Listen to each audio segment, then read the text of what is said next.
नमस्कार साथियों।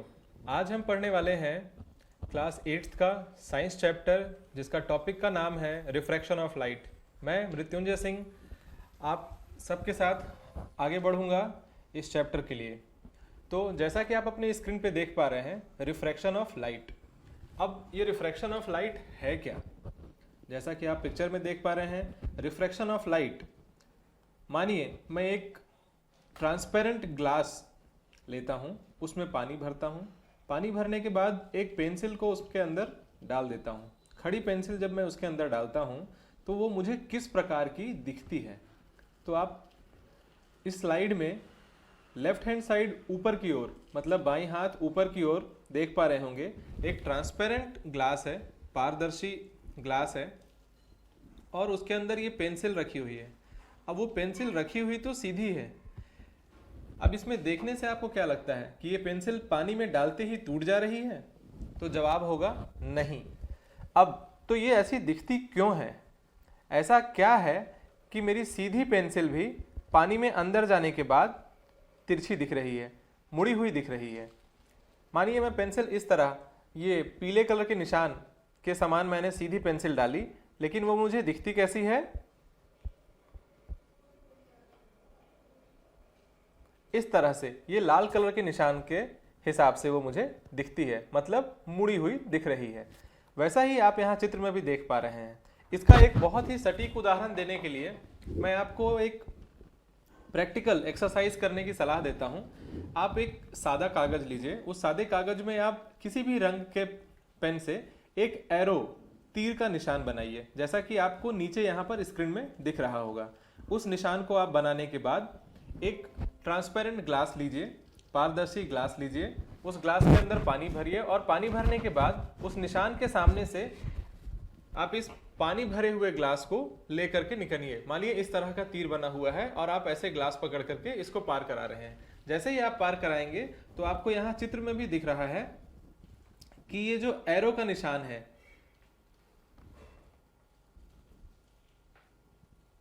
ये जो एरो का निशान बना हुआ है, ये राइट टू लेफ्ट की ओर बना हुआ है, मतलब दाएं से बाएं की ओर ये तीर जा रहा है। लेकिन जब मैं एक सादा ट्रांसपेरेंट ग्लास जिसमें पानी भरा हुआ है उससे उस निशान को देखता हूं तो मुझे कैसा दिख रहा है? बाईं से दाएं की ओर। मतलब एक पानी भरे ग्लास से जब मैं किसी तीर के निशान को देखता हूं तो उसकी दिशा जो होती है वो बिल्कुल विपरीत दिखती है, मतलब उल्टी दिखती है। यही हमारे आज का टॉपिक है, जिसका नाम है रिफ्रैक्शन ऑफ लाइट, प्रकाश का अपवर्तन। अब ये होता क्या है? जब प्रकाश की किरणें एक माध्यम से दूसरे माध्यम में प्रवेश करती हैं तो माध्यम की संघनता, मतलब डेंसिटी में अंतर के कारण वह अपने मार्ग से विचलित हो जाती है, और इस घटना को हम प्रकाश का अपवर्तन कहते हैं। जैसा कि मैंने आपको दिखाया कि एक पानी भरे हुए ग्लास से जब मैं पेंसिल को उसके अंदर डालता हूं तो वो पेंसिल मुझे तिरछी दिखती है। अब ये देखने की बात है कि वो तिरछी कहां से दिख रही है। तो जैसा कि आप यहां चित्र में देख पा रहे हैं कि ये जो तिरछी है वो जैसे ही ये जो ग्लास का आधा खाली हिस्सा है जो सफेद रंग से दर्शाया हुआ है, और उसके नीचे ये नीले कलर का हिस्सा है ग्लास का जिसमें पानी भरा हुआ है, जिसको पानी को हम यहाँ पर नीले रंग से दर्शा रहे हैं। जैसे ही वो सफेद रंग से नीले रंग की ओर अंदर घुसा तो यहां से ही वो टेढ़ा हो रहा है। ये इस जगह से टेढ़ा होकर के आपको दिख रहा है। अब ये यहीं से टेढ़ा क्यों हो रहा है, उसी का यहाँ पर डेफिनेशन में आपको बहुत ही अच्छे ढंग से बताया हुआ है। जब प्रकाश की किरणें एक माध्यम से दूसरे माध्यम में प्रवेश करती हैं, यहाँ पर एक माध्यम मतलब पहला हवा, और नीले रंग का जो दूसरा कलर आपको यहाँ पर दिख रहा है, रंग दिख रहा है, वो दूसरा माध्यम को दर्शा रहा है जो कि पानी है।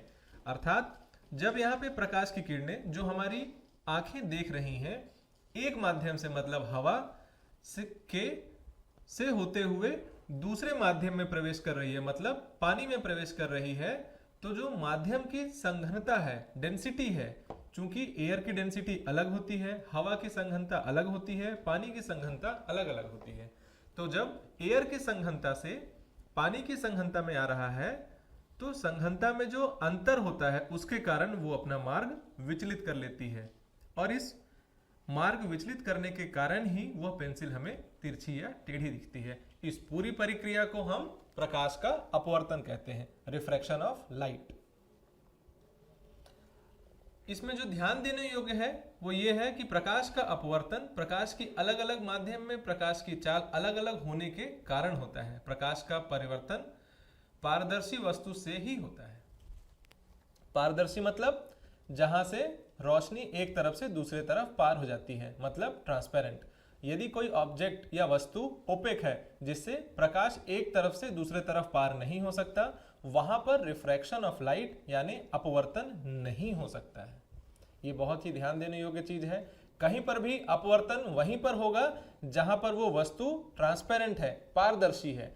यदि कोई ओपेक या अपारदर्शी वस्तु होगी वहां पर ये रिफ्रैक्शन, प्रकाश का अपवर्तन नहीं होगा। अब आगे हम ये देखते हैं कि जो मीडियम, जैसा कि आपको डेफिनेशन में बताया गया, अलग अलग मीडियम में क्या होता है। जैसा यहां पर आप निशान में चित्र में देख पा रहे हैं, ये है नॉर्मल, जो ये स्ट्रेट लाइन से दर्शाया जा रहा है। ये जो हॉरिजॉन्टल लाइन है दोस्तों, इसके ऊपर है रेयरर मीडियम, मतलब हल्का माध्यम जिसकी डेंसिटी कम है, और इस पीले निशान के नीचे जो नीचे का हिस्सा है, निचला हिस्सा है, वो है डेंसर मीडियम, मतलब यहाँ का घनत्व जो है वो ज्यादा है, डेंसिटी ज्यादा है, सघनता ज्यादा है।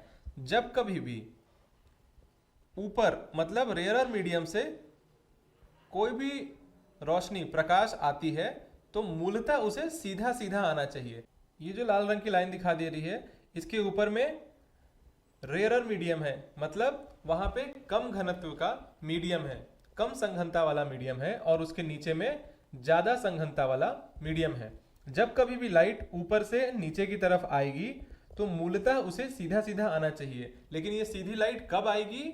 जब दोनों मीडियम की डेंसिटी, सघनता समान हो। लेकिन यहाँ पर रेयरर मीडियम ऊपर है और डेंसर मीडियम नीचे की ओर है, तो जब भी प्रकाश ऊपर से नीचे की ओर आएगा तो वो थोड़ा झुक जाएगा।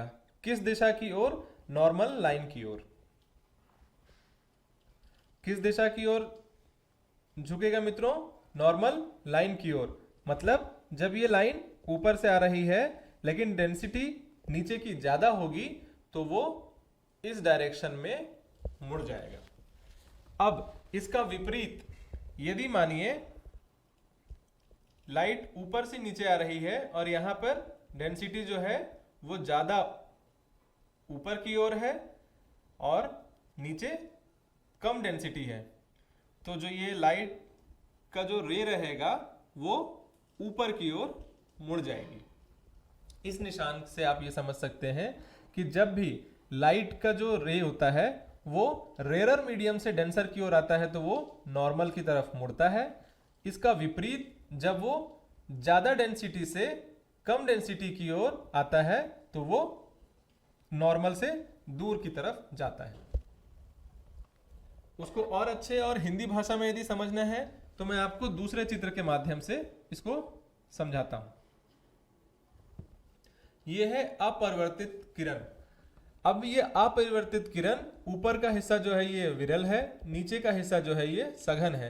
अपरिवर्तित किरण जब किसी अविलंब लाइन से गुजरती है तो गुजरने के बाद वो अविलंब लाइन की ओर बढ़ेगी, मतलब विरल से सघन की ओर आएगी। इसका विपरीत जो है अपरिवर्तित किरण, जब ऊपर का सतह सघन है और नीचे का सतह विरल है तो वो अभिलंब से दूर की ओर जाएगी। अब यहां पर देखिए आपको दो कोण बनता हुआ दिख रहा है।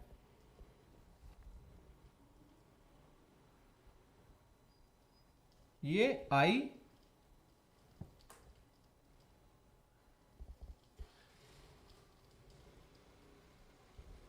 एक ये कोण बन रहा है और ये दूसरा आर। ये यहां पर दो कोण आपको बनते हुए दिख रहे हैं। जब भी एक अपरिवर्तित किरण विरल से सघन वस्तु की तरफ बढ़ रही है तो वो अविलंब से करीब आ रही है तो यहाँ पर दो एंगल बन रहे हैं। पहला कोण को बोलते हैं अपतन कोण और दूसरे कोण को बोलते हैं अपवर्तन कोण।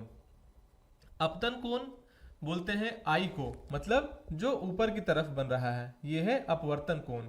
और दूसरा है अपवर्तन कोण जो है ये आर। अपतन कोण और अपवर्तन कोण। अपतन कोण है आई और अपवर्तन कोण है आर। तो जब भी किसी विरल वस्तु से सघन वस्तु की तरफ किरण जो है वो प्रकाश की आगे बढ़ेगी तो अपतन कोण जो है वो हमेशा ज्यादा बड़ा होगा अपवर्तन कोण से। इसी का विपरीत होगा, जब भी किसी सघन से विरल की ओर प्रकाश किरण बढ़ेगी तो अपतन कोण जो है वो अपवर्तन कोण से छोटा होगा। अब यहाँ पर क्या हो रहा है, जब सघन से विरल की ओर प्रकाश की किरण आ रही है तो प्रकाश का वेग बढ़ जा रहा है। यही वो वजह है जिसके कारण रिफ्रैक्शन ऑफ लाइट होता है। तो दोस्तों अभी तक हमने जो समझा वो ये था, रिफ्रैक्शन ऑफ लाइट, प्रकाश का अपवर्तन। जब प्रकाश की किरण एक माध्यम से दूसरे माध्यम की ओर प्रवेश करती है तो माध्यम की सघनता के अंतर के कारण अपने मार्ग से विचलित हो जाती है, जो हमें तिरछा या टेढ़ा दिखने लगता है उसके अंदर की वस्तु। अब ये कहां पर हो सकती है, ट्रांसपेरेंट बॉडी में ही हो सकती है, पारदर्शी वस्तु के साथ ही हो सकती है। उसके बाद हमने देखा कि जब भी विरल से सघन की ओर प्रकाश की किरण आती है तो वो अविलंब के करीब जाती है, और जब भी सघन से विरल की ओर जाती है तो वो दूर जाती है। यहाँ पे हमने दो कोण पढ़े, अपतन और अपवर्तन। अपतन कोण हमेशा ज्यादा होगा अपवर्तन कोण से जब प्रकाश की किरण विरल से सघन की ओर जाएगी, और इसका विपरीत जब प्रकाश की किरण सघन से विरल की ओर जा रही है तो अपतन कोण कम होगा अपवर्तन कोण के। अब आगे बढ़ते हैं हम यहाँ पर उसी एंगल को जिसको हमने लास्ट में देखा हुआ था, लास्ट पेज पर। वो यहाँ पर आपको एक रेक्टेंगुलर ग्लास के माध्यम जो है यहाँ पर वो एक रेक्टेंगुलर ग्लास है। अब जब यहाँ पर प्रकाश की किरण पड़ रही है और तो ग्लास, रेक्टेंगुलर ग्लास से, रेक्टेंगुलर मतलब चौकोन, ये देखिए ये जो ऐसा दिख रहा है ये है आपका रेक्टेंगुलर ग्लास, चौकोन। अब इसकी ये एक माध्यम है। अब जब यहां से प्रकाश की किरण अंदर घुस रही है तो यहाँ का जो माध्यम है वो है हवा, एयर, और यहाँ का जो माध्यम है वो है ग्लास। ऊपर का माध्यम है एयर, हवा, और यहाँ का जो माध्यम है वो है ग्लास। जब हवा जो कि विरल है से ग्लास की ओर बढ़ रही है जो कि सघन है, तो जो प्रकाश की किरण है वो अविलंब की ओर बढ़ेगी। यहाँ पर आई मतलब अपतन कोण जो है वो हमेशा ज्यादा होगा अपवर्तन कोण मतलब एंगल ऑफ रिफ्रैक्शन से। तो इसको हम अंग्रेजी में यदि समझते हैं तो when A incident ray light passes through a rectangular glass slab, it bends twice at the air to glass interface. इस केस में अपवर्तन आपतन कोण अपवर्तन कोण से ज्यादा होगा, मतलब angle of incidence angle of refraction से हमेशा ज्यादा होगा। और इसका विपरीत जब यही प्रकाश की किरण रेक्टेंगुलर ग्लास से शुरू होकर के हवा की ओर बढ़ेगी तो इसका विपरीत होगा। इस केस में आपतन कोण जो है वो कम होगा और अपवर्तन कोण बढ़ेगा। अब इसके आगे हम पढ़ते हैं रिफ्रैक्टिव इंडेक्स। ये रिफ्रैक्टिव इंडेक्स क्या होता है? Refractive index is a measure of how much light slows down when it goes into a new medium. Refractive index क्या होता है? इस लाइन से हम क्या समझते हैं कि एक मापने का एक तरीका है किस चीज को, प्रकाश की किरण जब कभी भी एक नए माध्यम में आती है और वो कम हो जाती है तो उसको मापने का एक तरीका होता है रिफ्रैक्टिव इंडेक्स। अब ये रिफ्रैक्टिव इंडेक्स होता क्या है, इसका ये फॉर्मूला यहां पर आप देख सकते हैं। क्या लिखा हुआ है? n जो कि एक मीडियम है, equals to c, speed of light in vacuum. अब ये c, speed of light in vacuum क्या होता है? प्रकाश का एक वेग होता है जो कि वैक्यूम में अलग होगा, और किसी मीडियम में जब वो चलता है, वो मीडियम हवा हो सकता है, वो मीडियम पानी हो सकता है, वो मीडियम ग्लास हो सकता है, जब कभी भी वो दूसरे मीडियम में जाएगा तो वो उस मीडियम के वेग अलग होगा, जब वो वैक्यूम में रहेगा तो वो अलग होगा। तो हम रिफ्रैक्टिव इंडेक्स मतलब n equals to c by v, ये होता है इसका फॉर्मूला। अब ये n equals to c by v क्या है? n मतलब refractive index, equals to c मतलब speed of light in vacuum, प्रकाश का वेग जब वो वैक्यूम में चल रहा है। वैक्यूम क्या होता है? जहां पर कोई हवा नहीं होती, कोई पदार्थ नहीं होता, वैसे प्रतिबंधित जगह को हम वैक्यूम कहते हैं। बटा speed of light in medium मतलब प्रकाश का वेग किसी दूसरे माध्यम पर, वो पानी हो सकता है, वो हवा हो सकता है, वो ग्लास हो सकता है। अब हम ये समझते हैं कि लेंस क्या होता है और लेंस में रिफ्रैक्शन ऑफ लाइट कैसे अंतर पड़ता है, मतलब लेंस के द्वारा प्रकाश का अपवर्तन क्या होता है। यहां पर हम देखेंगे लेंस जो होता है वो मूलतः दो प्रकार का होता है, एक उत्तल और एक अवतल। जैसा कि आप यहां पर देख पा रहे होंगे, लेंस दो प्रकार का है, एक है उत्तल और दूसरा है अवतल। अब यहां पर देखिए, जो अवतल है मतलब कॉन्वेक्स और कॉनकेव। कॉन्वेक्स लेंस जो होता है वो इस शेप का दिखता है, मतलब दोनों का दोनों जो उसका छोर होगा वो एक दूसरे को छूता हुआ जाएगा और वहां पर वो एक सीधी लाइन को टच करता हुआ जाएगा। इस प्रकार के लेंस को हम उत्तल लेंस बोलते हैं, कॉन्वेक्स लेंस बोलते हैं। और जब दोनों कोण दूरी के ऊपर बढ़े तो हम उसे अवतल लेंस बोलते हैं, मतलब कॉनकेव लेंस बोलते हैं। यहां पर देखिए, ये यदि मैं एक सेंटर से एक लाइन खींचता हूं तो ये जो दोनों किनारे हैं ये दूर की ओर जा रहे हैं, कुछ इस तरह बढ़ रहे हैं, इसको हम कॉनकेव लेंस बोलते हैं। और जब ये सिंगल लाइन के को जाकर के दोनों हिस्से जो होते हैं लेंस के, यदि वो छूते हैं तो मैं उसे कॉन्वेक्स लेंस बोलता हूं। तो दो प्रकार के लेंस होते हैं, दो गोलीय पृष्ठों से घिरे हुए किसी अपवर्तक माध्यम को लेंस कहते हैं, और यह मूलतः दो प्रकार का होता है, एक उत्तल लेंस और दूसरा अवतल लेंस। अब इसमें जब भी प्रकाश किरण जो होती है वो पार होती है तो जो उसकी छवि बनती है वो कहां पर बनेगी उसको हम आगे पढ़ेंगे। यहां पे कुछ आपको डेफिनेशन दिया हुआ है जिसको हमें देखना होगा। ये है कॉन्वेक्स लेंस। इस कॉन्वेक्स लेंस में इस मोटी लाइन को प्रिंसिपल एक्सिस कहते हैं, प्रिंसिपल एक्सिस कहते हैं। ये जो सेंटर में लाल रंग का निशान O से दर्शाया हुआ है इसे हम ऑप्टिकल सेंटर कहते हैं। इसके पैरेलल में, मतलब जहां पर कोण नहीं बनेगा प्रिंसिपल एक्सिस से, इन सारी lines parallel raise of light है, ये प्रकाश की किरण है। ये जो येलो मार्क्ड लाइन है जिसमें अभी एरो का निशान या तीर का निशान से मैं ये समझा रहा हूं, ये सारे पैरेलल रेज ऑफ लाइट है। ये जब कॉन्वेक्स लेंस से पार होते हैं तो ये सारे के सारे कन्वर्ज होते हैं, मतलब एक जगह पर समाहित होते हैं। अब जिस जगह पे समाहित होते हैं उसे हम फोकल पॉइंट कहते हैं। यहां पर लाल रंग के बिंदु के निशान से हम इस फोकल पॉइंट को समझ रहे हैं। F जो लाल रंग का एक बिंदु बना हुआ है ये है फोकल पॉइंट। जो ये सेंटर में लाल काले कलर की मोटी लाइन गई है ये है प्रिंसिपल एक्सिस। जो ये कॉन्वेक्स लेंस के सेंटर में O का निशान है ये है ऑप्टिकल सेंटर। अब इस ऑप्टिकल सेंटर O से F, मानिए ये O है और यहां पर F है, इन दोनों की बीच की दूरी को फोकल लेंथ कहते हैं। OF को, O से F की दूरी को फोकल लेंथ कहते हैं।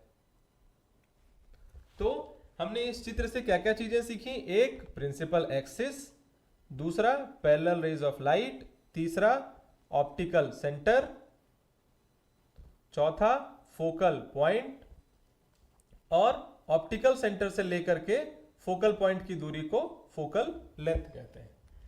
तो ये कुछ चिन्हित चीजें हैं जिसे हमें याद रखनी चाहिए ताकि हम आगे दोनों तरह के लेंस से जो प्रतिबिंब तैयार होता है वो कहां पर तैयार होता है और क्यों होता है वो हम समझ पाएंगे।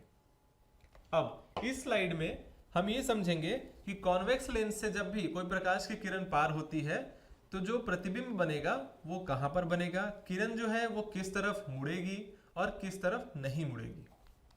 तो इसमें सबसे पहले इसमें आपको मूलतः 3 स्टेप में मैं समझाऊंगा। ये है पहला, ये है दूसरा और ये है तीसरा। पहले स्टेप में रहते हैं। पहले स्टेप में क्या मैं समझाना चाह रहा हूं, रिफ्रैक्शन बाय स्फेरिकल लेंस। अब इसमें लेंस दोनों प्रकार के हो सकते हैं, कॉन्वेक्स भी और कॉनकेव भी। इन a convex lens a ray of light parallel to principal axis, मतलब कहीं पर भी जहां पे प्रकाश की किरण जब प्रिंसिपल एक्सिस के पैरेलल होती है, मतलब समतल होती है, उसमें आपस में कोई कोण नहीं बनेगा, दोनों एक दूसरे की पैरेलल चलेंगे, मतलब समतल चलेंगे। इन a convex lens a ray of light parallel to the principal axis after refraction passes through the focus on the other side of the lens. In concave lens it appears to diverge from focus on the same side of the lens. मैं ये निशान को 1 2 3 लिखे हुए निशान को मिटाकर आपको केवल एक पर समझा रहा हूं।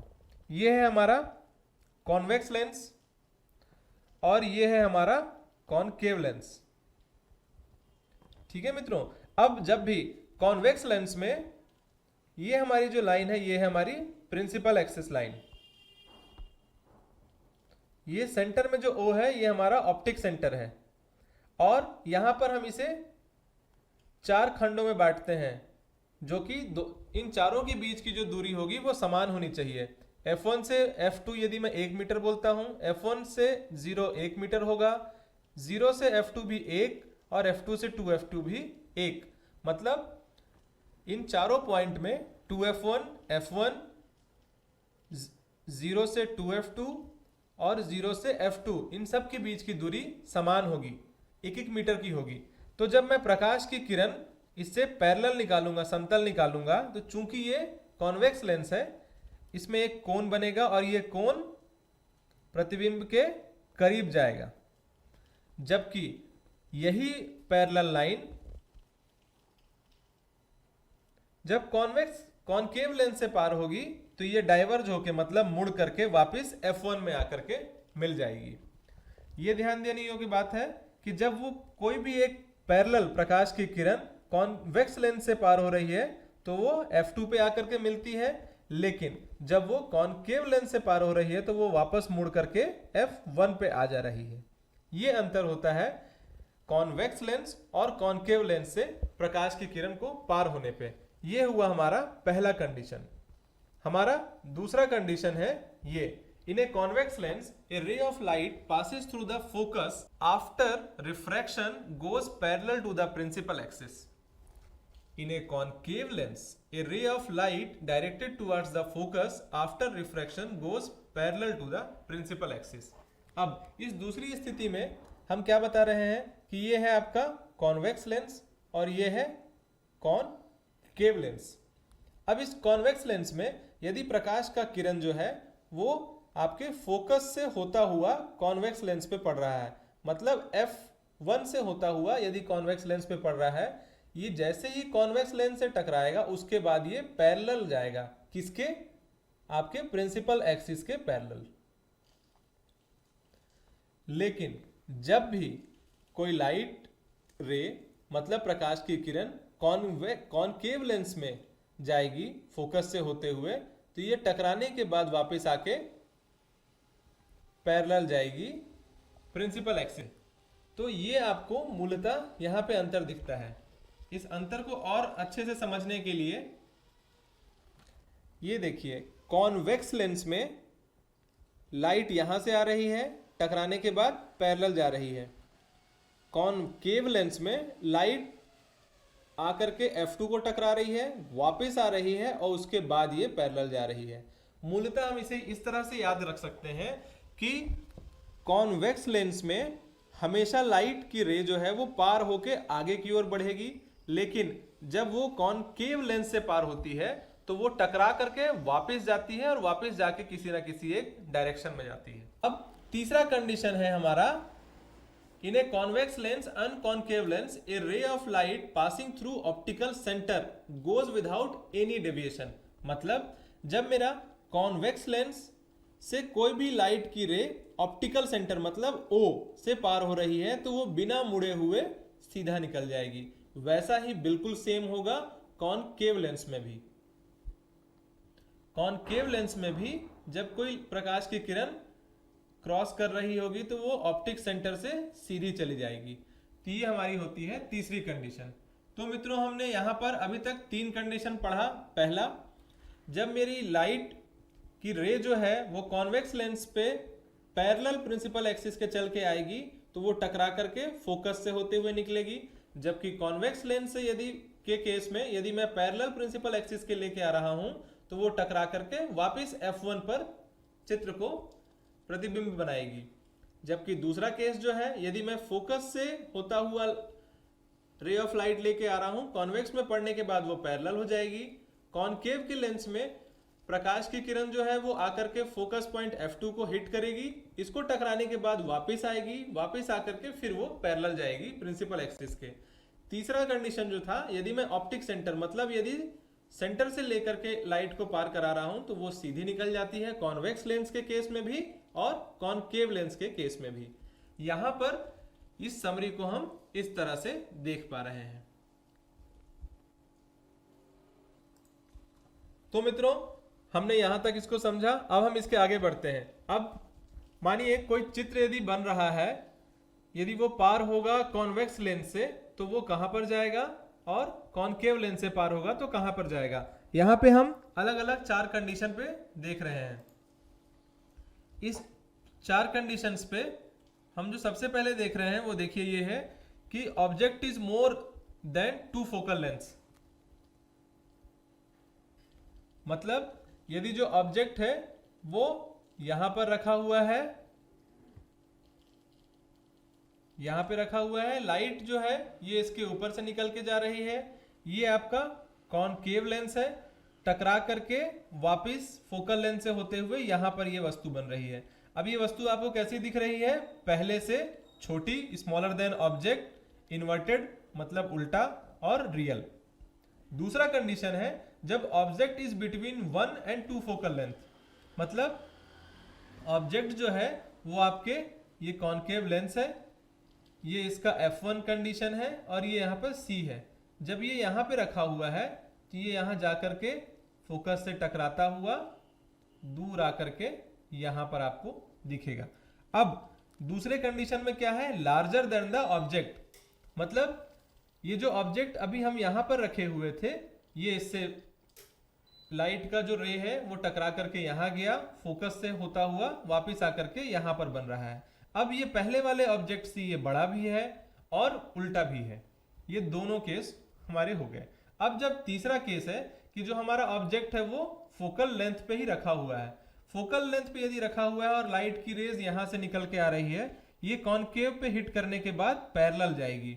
अब पैरेलल जाएगी तो क्या होगा, कोई भी ऑब्जेक्ट जब उसके फोकल लेंथ पे रखा हुआ होगा और यहाँ से प्रकाश की किरण जाके कॉनकेव लेंस को टकराएगी तो यहाँ पे कोई भी इमेज नहीं बनेगा।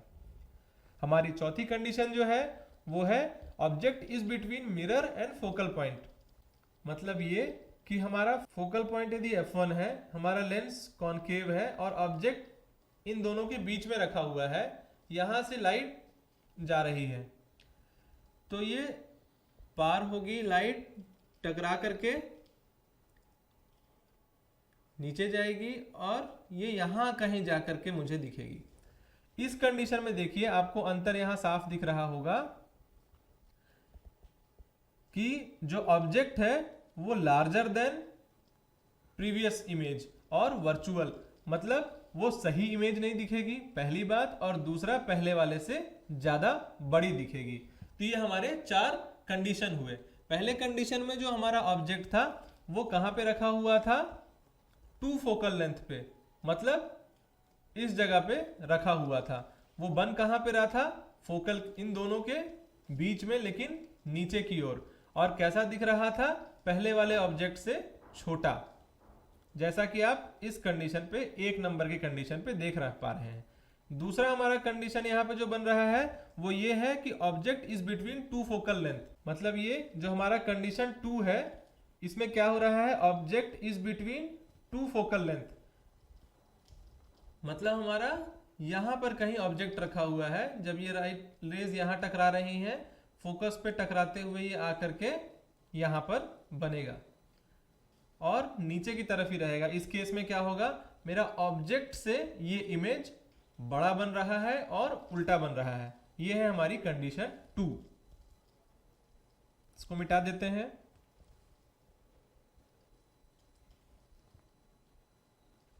अब हम चलते हैं कंडीशन 3 पे। कंडीशन 3 क्या है, when object is at focal point, मतलब इसी लोकेशन पे ऑब्जेक्ट रखा हुआ है। अब लाइट की रेज जाके पैरेलल हिट करेगी और फोकल पॉइंट से होता हुआ नीचे की तरफ आ जाएगी। इस केस में कोई भी इमेज फॉर्मेशन नहीं होगा, मतलब कोई इमेज नहीं बनेगा। हमारा चौथा कंडीशन है when object is between mirror and focal point, मतलब ये मेरा फोकल पॉइंट है और ये मेरा लेंस है। इन दोनों के बीच में यदि कहीं पे रखा हुआ है तो ये रेज टकराएंगी यहाँ पर से और ये वर्चुअल एक इमेज बनाएगी। वर्चुअल इमेज मतलब जो कि सही में नहीं दिखेगी, लेकिन उसका एक प्रतिबिंब तैयार होगा। प्रतिबिंब जो होगा वो पहले के ऑब्जेक्ट के साइज से बड़ा होगा और सीधा होगा। ये हमारी चौथी कंडीशन है। तो इस तरह के कॉनकेव मिरर के केस में हमें ये 4 कंडीशन मिलते हैं, अवतल लेंस और कॉनकेव लेंस। अब हम चलते हैं उत्तल लेंस। उत्तल लेंस मतलब कॉन्वेक्स लेंस। इसमें भी हमारे पास यहाँ पर 4 कंडीशंस है दोस्तों। पहले मैं आपको ये समझा देता हूं फिर से एक बार। ये है हमारा कॉन्वेक्स लेंस, मतलब उत्तल लेंस। ये है हमारा पहला फोकल पॉइंट F, ये है 2F। अपोजिट में जो बनेगा वो है F2 और ये 2F2। इन चारों के बीच में, मतलब 2F से लेके F के बीच मानिए 1 मीटर, F से लेकर के O के बीच में 1 मीटर, O से लेके F के बीच में 1 मीटर और F2 से लेके F2 के बीच में 1 मीटर। मतलब ये मूलतः समान दूरी पर मैं ये निशान बना रहा हूं। अब ये हमारे कॉन्वेक्स लेंस में जब मैं 2F के पीछे में पहला ऑब्जेक्ट रख रहा हूं, यहां से लाइट इमेज पार होगी और वो पार होने के बाद चूंकि कॉन्वेक्स लेंस के केस में कन्वर्ज होता है इमेज, मतलब सिकुड़ता है, सिकुड़ करके वो फोकल पॉइंट से होता हुआ A1 के जगह पर इमेज फॉर्म करेगा। अब ये इमेज जो है, जो पहले केस में दिख रहा है, वो कैसा है, object beyond 2F, image is real और इन्वर्टेड और छोटा। मतलब मेरा इमेज यदि यहां पर बड़ा था तो वो जब भी कॉन्वेक्स लेंस से पार होगा तो वो छोटा दिखेगा और उल्टा दिखेगा और ये प्रतिबिंब होगा, मतलब यहां पर अपोजिट डायरेक्शन में बनेगा। ये हमारा है कंडीशन 2। यहां पर जब कॉन्वेक्स लेंस से हम लाइट रे इमेज को पार करेंगे, लेकिन जो मेरा ऑब्जेक्ट जो है वो कहां पे रखा हुआ है, 2F पे। 2F पे रखा हुआ इमेज के ऊपर से यदि प्रकाश की किरण पार होती है तो वो F' से होता हुआ कहां पे ऑब्जेक्ट फॉर्म करेगा, 2F2 पर। अब ये 2F2 पे जो होगा वो दोनों सेम साइज के होंगे और उल्टा बनेगा। तीसरा कंडीशन है हमारा, मानिए मेरा ये कॉन्वेक्स लेंस है, ऑब्जेक्ट जो है वो कहीं 2F2 के बाद, 2F1 के बाद और F1 से पहले रखा हुआ है और यहां से लाइट रेस पार हो रही हैं। कॉन्वेक्स लेंस से पार होने के बाद ये कन्वर्ज होंगी, कन्वर्ज होकर जो ऑब्जेक्ट बनाएंगे ये 2F2 के आगे बनेगा। ठीक है, तो ये बनने के बाद जो बन के तैयार होगा वो आपके पहले ऑब्जेक्ट का जो भी साइज है उस साइज से बड़ा होगा, लार्जर, और उल्टा।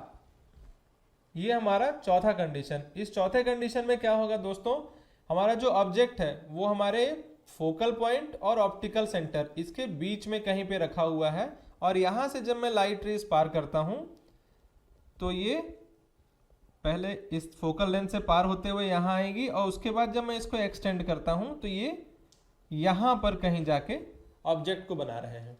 अब जब वो ऑब्जेक्ट यहां पर बन रहा है तो ये क्या हो रहा है, पहली बात तो ये कि ऑब्जेक्ट जो है वर्चुअल है, मतलब वो सही चित्र नहीं बन के आ रहा है, ये उसका प्रतिबिंब है। दूसरा, वो ऊपर की तरफ ही बनेगा, मतलब ऊपर की तरफ मतलब प्रिंसिपल एक्सिस के ऊपर। हमारा ये जो है ये प्रिंसिपल एक्सिस है, इसके ऊपर यहाँ पर ऑब्जेक्ट फॉर्म हो रहा है, ऑब्जेक्ट बन रहा है, और वो पहले जो ऑब्जेक्ट था उससे बड़ा बनेगा। तो हमारे चौथे कंडीशन में ये निकल करके आया। फिर से हम समराइज कर रहे हैं दोस्तों। यहां पर पहला जो कंडीशन है उसमें देखिए वस्तु की स्थिति कहीं 2f1 के पहले रखा हुआ है, तो प्रतिबिंब f2 पर मिल रहा है जो कि बहुत छोटा है, उल्टा है और वास्तविक है। दूसरा कंडीशन जो है वो 2f1 के ऊपर में रखा हुआ है वस्तु, जिसका प्रतिबिंब मुझे 2f2 के पास मिल रहा है जो कि छोटा बनेगा, उल्टा बनेगा और वास्तविक होगा। तीसरा कंडीशन जो है, तीसरे कंडीशन में कहीं 2f और f के बीच में ऑब्जेक्ट रखा हुआ है, इसका जो इमेज बनेगा वो कहाँ होगा, 2f के बाद बनेगा जो कि बराबर होगा, उल्टा होगा और वास्तविक होगा। चौथे हमारे कंडीशन में फोकल के बाद और ऑप्टिकल से पहले कहीं पर ऑब्जेक्ट रखा हुआ है, इसका जो इमेज बनेगा वो जो है वो वर्चुअल रहेगा, मतलब सही नहीं रहेगा, बड़ा रहेगा और ऊपर की तरफ रहेगा। तो हमने आज जो सीखा वो सारा कुछ मैं एक बार समराइज कर रहा हूं। प्रकाश का अपवर्तन, अपवर्तित किरण क्या होती है, अपवर्तित किरण कैसे मुड़ती है, क्यों मुड़ती है, क्योंकि डेंसिटी का डिफरेंस होता है। डेंसिटी के डिफरेंस होने के कारण प्रकाश का वेग घट जाता है। जब वो विरल से सघन की ओर आएगा तो आपतन कोण ज्यादा होगा, अपवर्तन कोण कम होगा। उसी का विपरीत जब सघन से विरल की ओर आएगा तो प्रकाश का वेग बढ़ जाता है, और इसीलिए आपतन कोण कम हो जाएगा, अपवर्तन कोण बढ़ जाएगा। ये रहा रिफ्रैक्टिव इंडेक्स, जिसका फॉर्मूला है n = c/v। उसके बाद लेंस दो प्रकार के होते हैं, एक उत्तल और एक अवतल। उसके बाद हमने देखा optical centre, principal axis, optical axis, focal point और प्रिंसिपल फोकस। इसके बाद हमने कॉन्वेक्स और कॉनकेव रेज के डाइवर्जन देखे और कन्वर्जन देखा। इसके बाद हमने देखा कि कॉनकेव लेंस के कंडीशन में हम अलग अलग जगह पे वस्तुओं को रखते हैं तो इमेज कहाँ पे बनती है। उसके बाद हमने देखा कॉन्वेक्स लेंस के केस में यदि हम वस्तुओं को अलग अलग लोकेशन पे रखते हैं, अलग अलग जगह पे रखते हैं, 2f1 के पास, 2f और f फोकल पॉइंट के बीच में और फोकल पॉइंट और ऑप्टिक सेंटर के बीच में, तो जो इमेज बनती है वो कहाँ पे बनती है। इसके साथ ही हमारा आज का ये टॉपिक खत्म हो रहा है। तो धन्यवाद।